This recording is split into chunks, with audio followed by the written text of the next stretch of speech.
به نام خداوند بخشاینده مهربان. سلام دانش آموزان گرامی. درس دوم است از سلسله درس های رایانه برای نوآموزان.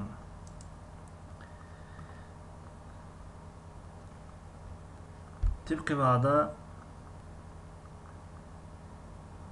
درس های ما از برنامه ICDL ارائه می شوند و امروز برای شما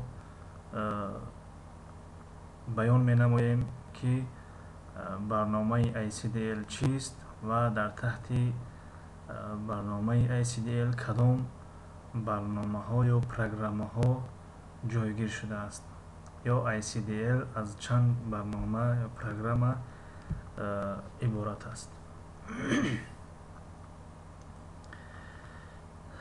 گواهینامه بین المللی کاربری کامپیوتر به زبان انگلیسی International Computer Driving Lessons عبارت از 7 قسم می باشد.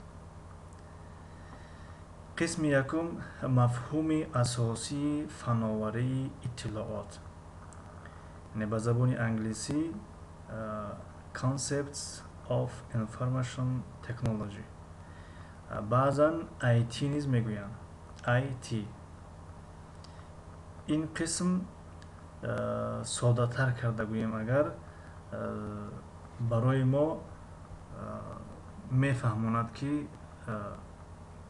صفحه کلید چیست،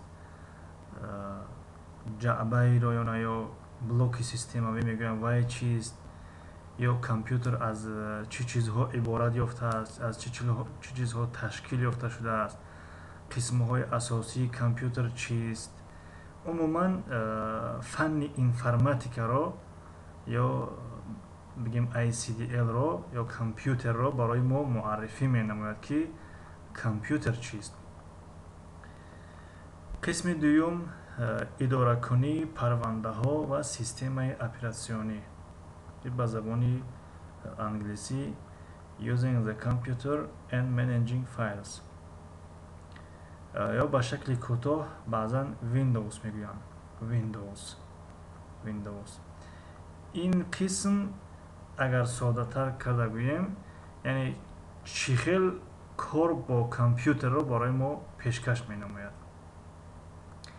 یعنی مثلا موشک رو گیریم، اگر مشواره رو طرف چپش رو زیر کنیم چیگه می شود، یک پرونده رو یا پاپکا رو مثلا به زبان روسی نسخه برداری کرده در دیگر جا ماندن چگونه انجام می یابد، یا چه خیل برنامه وارد یا هر برنامه رو کشادن چه خیل کشاده می شود، اینها رو برای ما میفهماند. یعنی چه خیل با کامپیوتر کار کردن رو برای ما میفهماند. این قسمی برنامه ICDL.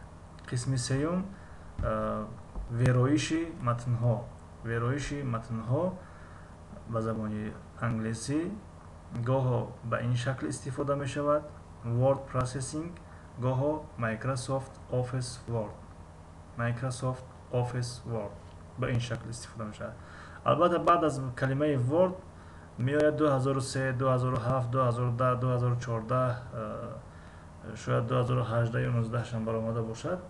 رقم های سالها دلالت به این میکند که این برنامه نو است. مثلا 2003 کمتر کهنه‌تر است، 2007 میانه است، 2010 باز نو است، 2014 با نوتر است. اون را میفهماند. این برنامه چی است؟ ویرایش متن‌ها. این برنامه ورد، یعنی چگونه معلومات را به کامپیوتر داخل کردن یا چگونه رساله نوشتن، کتاب نوشتن، نامه نوشتن، هر چیزی که به نوشتن تعلق دارد به واسطه همین برنامه اجرا کرده می شود. خب قسم چهارم جدول‌های الکترونی به زبان انگلیسی Spreadsheet یا Microsoft Office Excel. ё ба шакли кӯтоҳ ҳам Excel мегӯянд. Масалан Word, Excel, Access ба ин шаклам талаффуз карда мешаванд.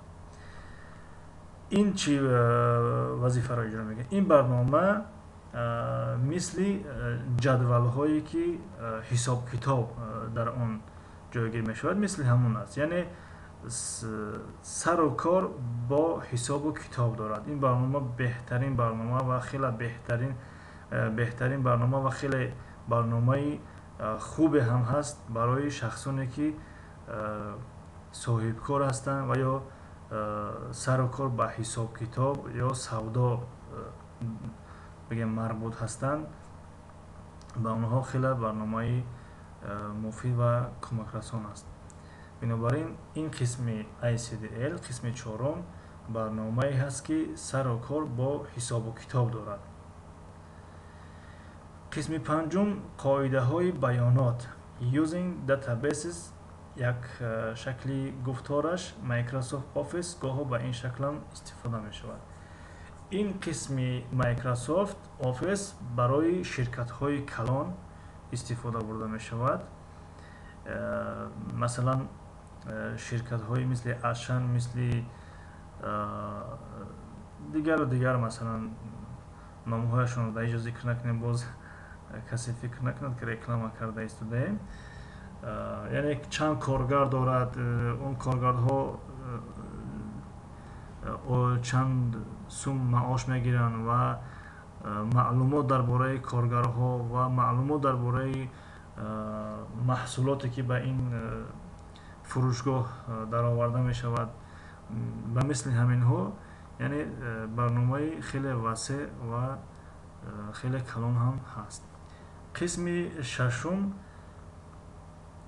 намоиши тақдимӣ, presentation ё ба шакли дигар Microsoft Office PowerPoint ё PowerPoint низ мегӯянд, шакли мухтасар.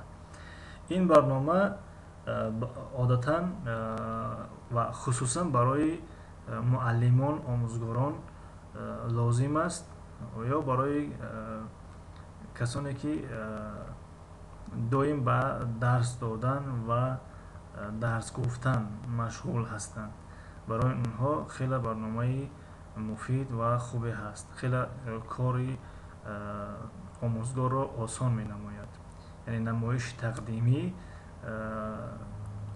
мисли ин ки тахтаи синфӣ аст, яъне доска аст, дар он чизҳои дилхоҳро менависем ва вақте дарс шид аз рӯи ҳамон намоиш медиҳем. хуб, қисми ҳафтум, фановарии иттилоот ва иртиботот ё ба забони англисӣ Web Browsing and Communication ё ба шакли дигар мухтасар интернет.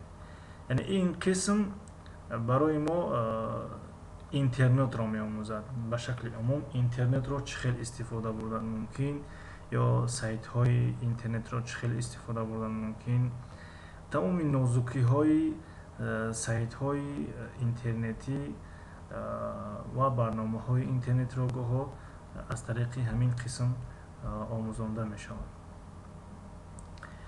хуб, ин дарс фикр мекунам кифоя аст ва то дарсҳои навбатӣ худо нигаҳдор.